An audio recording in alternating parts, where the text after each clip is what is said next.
I want out. You let me out of here now.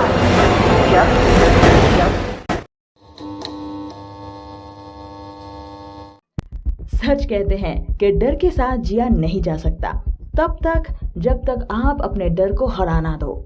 ये कहानी है एक अजीब सी खेल की जिसमें बुलाए जाते हैं मौत को धोखा देने वाले लोगों को जो जिंदगी में एक बार तो जरूर मौत को हरा चुके हैं। ऐसे ही 6 लोगों को एक बॉक्स भेजा जाता है। जोई, Jason, Ben, Amanda, Danny, Michael, जिन्हें एस्केप रूम का न्योता मिलता है और जीतने वाले को मिलेगा $10,000 का इनाम। काफी इंटरेस्टिंग है ना? सिर्फ गेम खेलकर अगर पैसे कमाए जा सकते हैं तो क्यों नहीं। उन लोगों को एक बिल्डिंग में बुलाया जाता है और अंदर घुसने से पहले सबके फोन ले लिए जाते हैं। रूम में एक चोर खिड़की है जिसके अंदर मे भी एक लड़की बैठी हुई है। पूछने पे वो बाकियों को वेट करने को कहती है। सब वेट करते हैं पर कब तक। तो बेन बाहर निकलने जाता है और दरवाजे का लॉक खोल के हाथ में आ जाता है और वहां पे बाकियों को कुछ नंबर लिखे हुए दिखते हैं। इन सब में से डैनी ही था जो पहले भी एस्केप रूम खेल चुका है पर वीडियो गेम में, तो उसे काफी मजा आने लगता है और बाकियों की हवा टाइट हो चुकी थी क्योंकि मे भी एस्केप रूम का गेम शुरू हो चुका है। सब घर में चारों तरफ कोड ढूंढने लगते हैं। जोई को अचानक एक कप मिलता है जिसमें लिखा हुआ है we know you have a choice और प्लेन का साइन बना हुआ है, जिसे देखकर जोई कुछ ठीक नहीं लगती। और अमांडा को सारे मैगजीन पर डॉक्टर वू टान यू का नाम मिलता है जिसके नाम से सारे मैगजीन आए हुए हैं। अभी सारे लोग इसे इग्नोर करते हैं और क्लू ढूंढने लग जाते हैं। माइकल को तभी एक किताब में एक स्क्रू ड्राइवर मिलता है और जोई को उस किताब का नाम फ़ारेनहाइट 451 दिखता है। जोई को लगा ये एक क्लू है तो जाके दरवाजे में लगे नंबर लॉक को 451 कर देती है और देखते ही देखते पूरा घर गर्म होने लगता है जैसे कोई ओवन हो। वो दरवाजे का नंबर नहीं था, वो ओवन का नंबर था। तो वो लोग अब चोर खिड़की के अंदर बैठी हुई लड़की से पूछती है तो वो अभी भी वही सेम जवाब देती है जो पहले देती है। जेसन को यहाँ एक ग्लोब मिलता है जिसमें बोर्ड बना हुआ है। ये सारी चीजें उनकी अतीत की किसी घटना से जुड़ी हुई है पर सभी अब इसे इग्नोर करते हैं और चाबी ढूंढने में लग जाते हैं। तो बेन को एक्सटिंग्विशर से चोर खिड़की तोड़ने का आइडिया आता है पर वो एक्सटिंग्विशर भी नकली है तो उसे निकालते ही गर्मी और बढ़ने लगती है। जोई को एक्सटिंग्विशर में एक चाबी मिलती है जिससे वो चोर खिड़की खुल जाती है पर उसके अंदर कोई लड़की नहीं, एक पुतला रखा हुआ है और सारी बातें रिकॉर्ड के थ्रू प्ले की जा रही थी। इसे देखकर अमांडा डर जाती है और जोई उसे शांत करने के लिए पानी पिलाती है।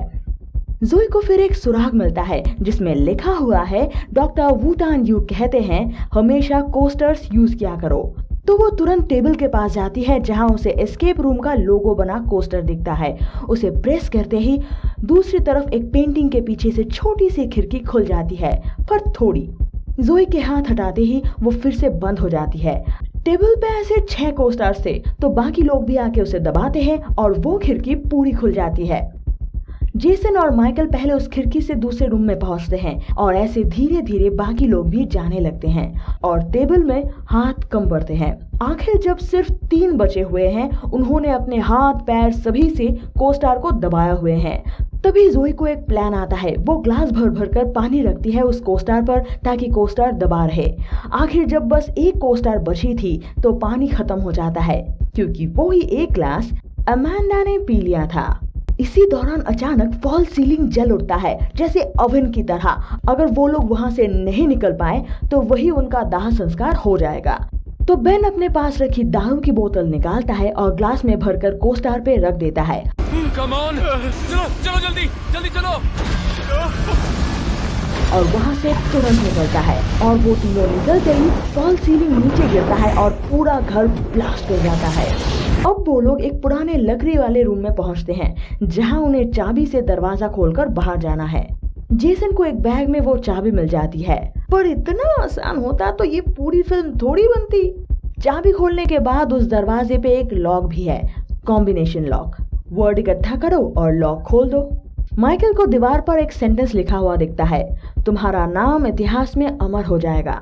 तो वो लोग अमेरिका के फेमस प्रेसिडेंट का नाम या फिर उसका लास्ट नाम ट्राई करते हैं। जब तक वो लोग ये ट्राई कर रहे थे तभी बेन को दीवार पर डियर की या फिर बाइसन की सींग मिलती है और हर सींग के नीचे एक लेटर है जो बेन को लगता है उसके दोस्तों के ही नाम है। 9 लोग 9 सींग। तो बेन रूडोल्फ कहता है और रूडोल्फ से वो लॉक खुल जाता है। अब ये लोग पहुंचते हैं एक बर्फीले मैदान में जो दिखने में मैदान है पर एक्चुअली एक घर है जिसे विजुअल इफेक्ट से ऐसा बनाया गया है। वहाँ एक थर्मोमीटर भी रखा हुआ है जिसमें टेम्परेचर बस गिरता ही जा रहा है। वो लोग लकड़ी के घर से निकलते ही वो घर लॉक हो जाता है और इसी तरह अगर पारा गिरता रहा वही खड़े खड़े उनकी कुल्फी जम जानी है। और तो और वो लोग खड़े हैं एक बर्फ की पतली चादर के ऊपर। ज्यादा उछल कूद की तो समझो जल समाधि पक्की। डैनी थोड़ा जोश में आकर उसमें वार करता है जैसे ये एक खेल है, कोई हार्मफुल इंसिडेंट हो ही नहीं सकता। पर तभी वो बर्फ की चादर चटकने लगती है और चारों तरफ से ठंडी हवाएं छोड़ी जाती है। सब आसपास आ जाते हैं ताकि गर्म रह सके, पर कब तक? यहाँ से निकलने के लिए क्लू ढूंढना जरूरी है। तो जोई को यहाँ एक लकड़ी पे कुछ लिखा हुआ मिलता है। ट्रू नॉर्थ एक झूठ है और अमांडा को एक जैकेट मिलती है। एक ही मिलती है क्योंकि ये लोग चाहते हैं कि इस जैकेट के लिए सब लड़ झगड़ मरे। जोई यहाँ सबसे छोटी है इसीलिए अमांडा उसे कुछ देर के लिए पहनने देती है। दूसरी तरफ माइकल को एक पेड़ पर एक फिशिंग रॉड मिलती है और इधर बर्फ की चादर टूटने की वजह से बेन का पैर बर्फ के पानी में गिर जाता है। इस होल का कोई तो मतलब होगा।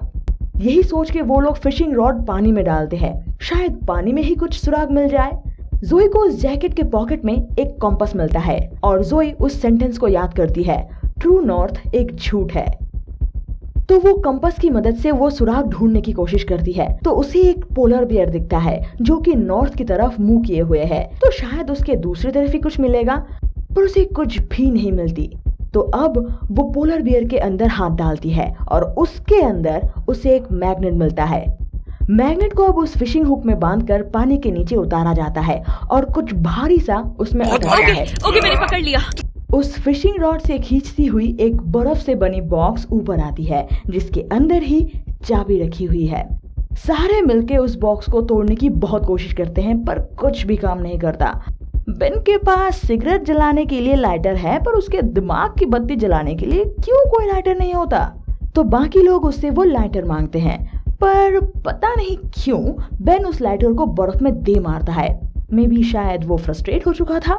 डैनी उसे लेने जाता है पर तभी बर्फ की चादर टूट जाती है और डैनी उस पानी में गिर जाता है। बाकी उसे ढूंढने की बहुत कोशिश करते हैं पर पानी इतना ठंडा था कि तब तक डैनी मर चुका था।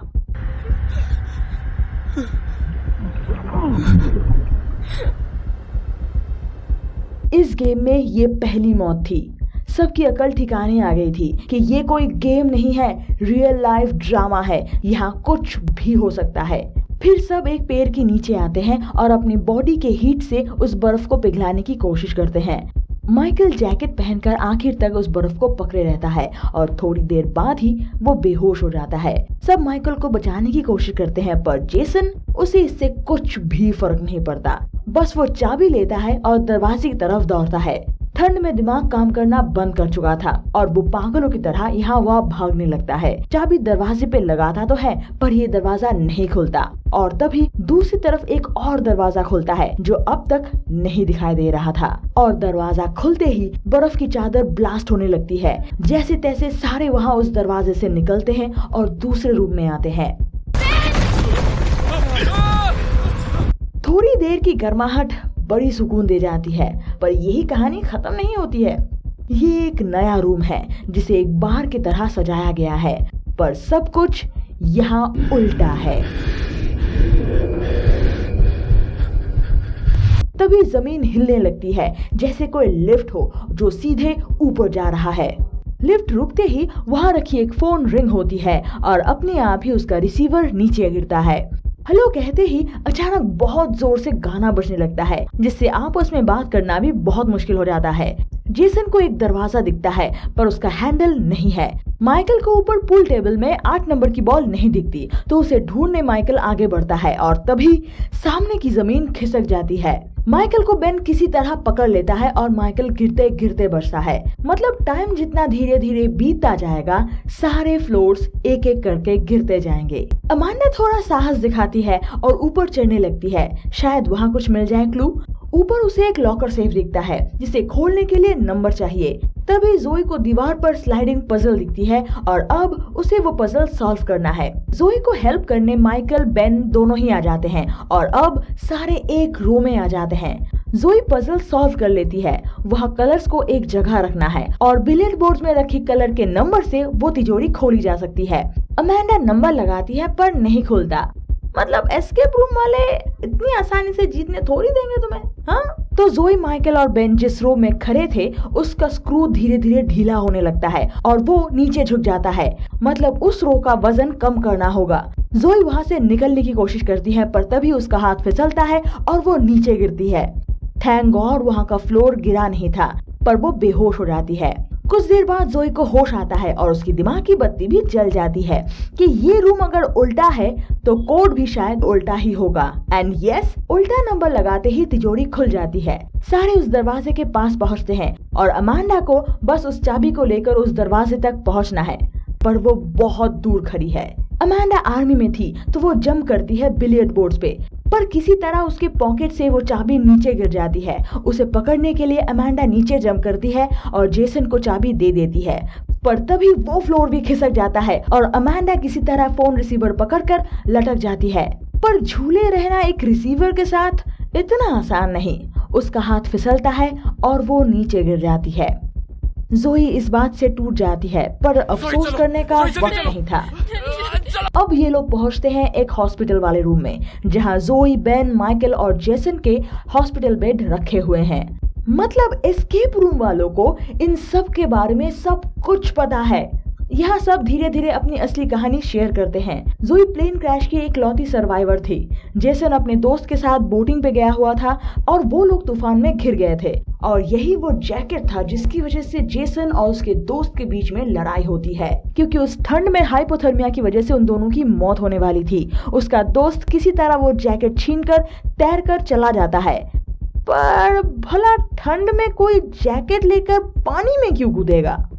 ये बात कुछ हजम नहीं हुई। चलो कोई बात नहीं। जेसन सिर्फ बोट में रह जाता है और अगले दिन रेस्क्यूअर वाले आके जेसन को बचा लेते हैं, पर उन्हें जेसन के दोस्त का कोई भी बॉडी नहीं मिलता। इंटरेस्टिंग। बेन ने अपनी पहली गाड़ी ली थी और मस्ती करने के लिए अपने दोस्तों को लेकर निकल गया था। बेन इतना ज्यादा पिया हुआ था कि उसको होश नहीं रहता और उसकी गाड़ी की एक्सीडेंट हो जाती है। माइकल माइन में काम करता था। एक दिन वो माइन धंस जाती है जहां माइकल ही एकमात्र सर्वाइवर था। जोई अब अड़ जाती है क्योंकि ये लोग अपनी मर्जी से इनकी जिंदगी तय नहीं कर सकते। शांत होने का लेक्चर मत दो, समझे? तो सब जाते हैं क्लू ढूंढने और जोई जाती है सीसीटीवी कैमरा तोड़ने। माइकल को 3 एक्सरे प्लेट मिलती है। इस एक्सरे प्लेट में हाथ से निशान बनाए हुए हैं। पहले देखने से ये कोई नंबर लगता है, पर ये एक साइन लैंग्वेज है। बेन का एक कजन बहरा था तो उसे ये साइन लैंग्वेज आते हैं। इस साइन लैंग्वेज का मतलब है EKG, मतलब EKG मशीन ढूंढना है। तभी जेसन को एक एक्सटिंग्विशर दिखता है जिसमें पॉइजन लिखा हुआ है। मतलब 3 मिनट के अंदर अंदर यहाँ पॉइजन गैस छोड़ी जाएगी। पहले लगा कि हार्ट रेट अगर तेज किया जाए तो उससे शायद दरवाजा खुल सकता है, पर नहीं। जेसन 2 बार माइकल को शॉक देता है, पर इससे कुछ भी बात नहीं बनती। जेसन जैसे पागल हो चुका था और तब जाके जेसन का दिमाग खुलता है। शायद हार्ट रेट बढ़ाने से नहीं, हार्ट रेट घटाने से दरवाजा खुलेगा। तो जेसन अब EKG मशीन खुद पे लगाता है और सांस को रोक लेता है ताकि हार्ट बीट कम हो जाए। हार्ट रेट 50 पहुंचते ही दरवाजा खुल जाता है और जेसन, बेन वहां से निकल जाते हैं। जोई वहां से नहीं निकलती क्योंकि वो जिद पकड़ चुकी थी, या तो इनके जड़ तक पहुंचेगी वरना मर जाएगी, और होता भी यही है। पॉइजन गैस से वो मर जाती है। अब सिर्फ ये दोनों ही बचे हैं क्योंकि 2 बार शॉक देने की वजह से माइकल भी मर चुका है। ये दोनों अब एक नए रूम में आते हैं जो कि ब्लैक एंड व्हाइट पेंट किया हुआ है और यहाँ एक स्क्रीन लगाया गया है डिस्ट्रैक्ट करने के लिए। बेन को अब जेसन पे शक होता है कि जेसन ने ही शायद जैकेट के लिए उसके दोस्त को मारकर सागर में फेंक दिया था और झूठी कहानी बनाई थी। पर इन सब के लिए वक्त नहीं है। अब उन दोनों को क्लू ढूंढना है। नीचे एक हैंडल दिखती है जो शायद दरवाजे खोलने की है, तो दोनों मिलके उसे घुमाते ही वो दरवाजा खुलता है, पर वहां से इनविजिबल टाइप गैस निकलता है जिससे वो दोनों हेलुसिनेट करने लगते हैं। उसी दरवाजे के पीछे लिखा है कि उस रूम में ही कहीं एंटीडोट है, उस एंटीडोट को ढूंढो और खुद को बचा लो। उन दोनों का सर इस तरह चकरा रहा था कि वो लोग खड़े भी नहीं हो पा रहे थे, पर बेन को पहले वो एंटीडोट मिल जाता है एक दीवार पे। पर गलती यही करता है कि वो जेसन को बता देता है और एज यूजुअल जेसन को सिर्फ खुद से मतलब है। दोनों में लड़ाई शुरू होती है। जेसन बेन के पैर को तोड़ देता है और एंटीडोट लेने ही वाला होता है, तभी बेन जेसन का सिर दीवार पे दे मारता है और जेसन मर जाता है। फिर बेन वो एंटीडोट ले लेता है और वही दरवाजे से निकल जाता है। अब वो पहुंचता है एक नए रूम में। अरे भाई, इस बच्चे की जान लोगे क्या? बेन को यहाँ एक दीवार में पजल दिखता है जिसे दरवाजा खुल सकता है, पर खेलने के लिए उसे 4 नंबर चाहिए। एक गलत नंबर लगा तो दीवारें खिसकने लगेगी और पूरा घर श्रिंक होकर बेन को टमाटर की तरह पिचक देगा। बेन को एक मैप मिलता है जिसमें लिखा है लाइट को फॉलो करो और हरियाली की तरफ जाओ। बेन को वहाँ एक टेबल लैम्प दिखता है जिसके पास बुक शेल्फ में एक ग्रीन कलर की बुक रखी थी। उस बुक में उसे एक पोएम मिलती है जिसमें लिखे वक्त वर्ड के हिसाब से उसे घड़ी ढूंढना है, पर उस घर में कोई घड़ी है ही नहीं। तभी उसे कविता के और लाइन याद आते हैं, दूसरे को मरते हुए देखना। तो उस घर में रखे 4 पिक्चर्स में, जहाँ हर पिक्चर में कोई ना कोई किसी मरते हुए इंसान की तरफ इशारा कर रहा है, जहाँ उनकी उंगलियां घड़ी की टाइम बता रही है। एक पिक्चर में 4 की तरफ, दूसरी पिक्चर में 8 की तरफ, तीसरी पिक्चर में 6 की तरफ और चौथे पिक्चर में 2 की तरफ इशारा किया गया है। तो यही नंबर लगा के बेन पजल को सॉल्व करता है, पर फिर भी दरवाजा नहीं खुलता। वो ऑलमोस्ट पिचकने वाला होता है, तभी उसे फायरप्लेस दिखता है जिसमें वो घुस के शायद वो बच जाए। पूरा घर जब सिकुड़ चुका था, तभी उस फायरप्लेस के दूसरी तरफ से एक दरवाजा खुलता है और बेन बच जाता है। तभी हॉस्पिटल वाले रूम में एस्केप रूम के लोग आते हैं लाश को हटाने। उन्हें उस रूम में एक ऑक्सीजन मास्क लटका हुआ दिखता है और तभी उनके पीछे से उठती है जोई, जो उनपे हमला करती है। क्योंकि उसने सारे कैमरा तोड़ दिए थे, तो उस रूम में क्या हुआ किसी ने नहीं देखा। उसी मौके में जोई ऑक्सीजन मास्क लगाकर अपनी जान बचा लेती है। जोई उन लोगों को मारकर उन लोगों से गन लेकर वहां से निकल जाती है और यहाँ बेन एक गैराज रूम में आता है जहाँ टीवी रूम जैसा कुछ बनाया हुआ है। उनके सारे मूव्स सीधे टेलीकास्ट हो रहे थे और यहाँ बेन की मुलाकात होती है असली गेम मास्टर से, जिसने ये गेम बनाया है कुछ खूंखार दरिंदों के लिए, जो बाहर सोसाइटी में वायलेंस तो नहीं कर सकते, पर अपने अंदर के हैवानियत और खूनी दिमाग को शांत करने के लिए ऐसे गेम्स में बेटिंग करते हैं और मौत का नंगा नाच देखते हैं। गेम्स मास्टर ने भी बेटिंग की थी, पर जेसन पे दाव लगाया था और उसके हिसाब से इस गेम में कोई भी नहीं बचना चाहिए। तो वो बेन को चोक करके मारना चाहता है और तभी पीछे से जोई आती है और मास्टर को गोली मारती है और सिस्टम में कुछ चेंजेस होते हैं। जितने भी लोग मर चुके थे उनके पिक के ऊपर एक क्रॉस साइन बना हुआ था, जोई के पिक के ऊपर भी था, पर यहाँ वो चेंज हो जाता है और अब गेम मास्टर भी खुद गेम का हिस्सा बन जाता है। बेन इसी मौके पे गेम मास्टर के सिर पे बोतल दे मारता है और उसे मार देता है और ऐसे ही दोनों वहां से भाग जाते हैं। जोई पुलिस को उस जगह ले आती है सबूत के तौर पर दिखाने, पर यहाँ तो सब कुछ बदल चुका है। तो पुलिस भी उसकी बात नहीं मानती क्योंकि जोई और बेन के शरीर में ड्रग्स पाए गए हैं। तो पुलिस के हिसाब से वो लोग शायद अभी भी हैलुसिनेट कर रहे हैं। पर जोई को दीवार में नो वे आउट लिखा हुआ दिखता है, जिसके वर्ड्स को आगे पीछे करने से वुडान यू बनता है। जोई पुलिस को ये दिखाने की कोशिश करती है, पर कोई भी उसकी बात पर विश्वास नहीं करता है। 6 महीने बीत जाते हैं। जोई बेन से मिलती है और कुछ पेपर कटिंग दिखाती है जिसमें गेम में हुए सारे मौत की कोई और ही कहानी बनाई गई है। माइकल जैसे हार्ट अटैक से मरा, जेसन गाड़ी एक्सीडेंट में मरा क्योंकि उसके शरीर में ड्रग मिला है, डेन की बॉडी लेक में मिली और अमांडा की मौत रॉक क्लाइंबिंग की वजह से हुई। और ऐसे छानबीन करने का जोई का बस एक ही मतलब है, उन लोगों का जड़ ढूंढ निकालना। जोई ने एस्केप रूम के लोगों का राज ढूंढ निकाला है, जो मैनहट्टन शहर के बीचों बीच बने 3 बिल्डिंग की तरफ इशारा करती है और जोई बेन को लेकर वही जाना चाहती है और बेन भी मान जाता है। तभी हम एक प्लेन क्रैश होते हुए देखते हैं जिसके पैसेंजर्स भरे हुए हैं और उसके अंदर भी मौत का खेल खेला जा रहा है, जो आखिरकार एक माउंटेन पे जाके टकराती है और बूम, ये एक ग्रीन स्क्रीन है। एस्केप रूम के लोग फिर से एक नया गेम प्लान बना रहे हैं और इस बार स्पेशली जोया के लिए।